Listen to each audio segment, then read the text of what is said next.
Bonjour et bienvenue à bord du Platypus, le premier bateau capable de naviguer sur l'eau mais également sous l'eau. Puisqu'en 2009, j'ai eu cette idée un peu folle de dire qu'il manquait quelque chose, quoi je ne savais pas trop, mais entre le monde des bateaux de surface et le monde sous-marin. Le Platypus est capable de naviguer comme un bateau normal en surface et à la demande, ce bateau va se transformer en ce qu'on appelle un semi-submersible. À moins de 15-20 mètres, c'est là qu'il y a la lumière, c'est là qu'il y a la vie. On est capable de parcourir plusieurs kilomètres, plusieurs dizaines de kilomètres d'affilée à bord de ce bateau.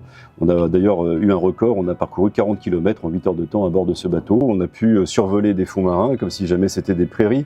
Nous avons pu voir des dauphins qui nous ont croisés et qui nous ont fait le plaisir de naviguer avec nous. C'est arrivé à plusieurs reprises avec ce bateau. Ça fait 15 ans maintenant que j'ai eu l'idée du Platypus. C'est long de créer une innovation dite de rupture. Ça n'est pas évident parce que quand on fait une innovation technologique comme celle-ci, il faut que ça fonctionne en termes de R&D, donc technologiquement. Il faut que la réalisation fonctionne. Déjà un bateau ça tombe en panne, mais un bateau prototype qui va sous l'eau encore plus. Il y a une chose dans la vie dans laquelle je peux être fier, c'est d'avoir mené à bien ce projet, de m'être accroché contre vent et marée, c'est le cas de le dire. Je pense que si je montrais à la personne que j'étais il y a 15 ans les difficultés à lesquelles je serais confronté, je pense que je passerais mon tour. En même temps, je me dirais que si jamais je ne le faisais pas, je raterais une immense partie de ma vie. Parce que ça fait partie de ma vie aujourd'hui, ce projet, il m'habite ici, profondément.